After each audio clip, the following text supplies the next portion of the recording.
When you're at this sense of kind of scale, such as like a Zillow's at, how do you think about defensibility for marketplaces where in that sense of scale? Defensibility comes from a network effect. This is kind of interesting. Like Zillow, none of the real estate websites have network effects.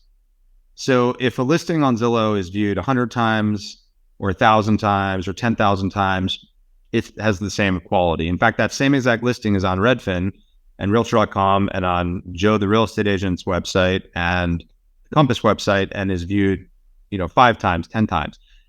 And Zillow doesn't actually have any network effects. So its moat is its brand.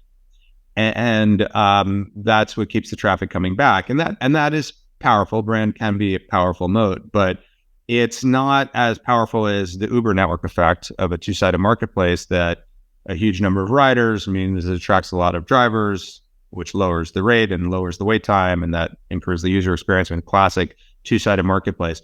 Zillow doesn't actually have that. So I would argue it is more at risk of it has a smaller moat, I guess, because its moat really is brand. And in that sense, it's not a traditional two-sided marketplace moat.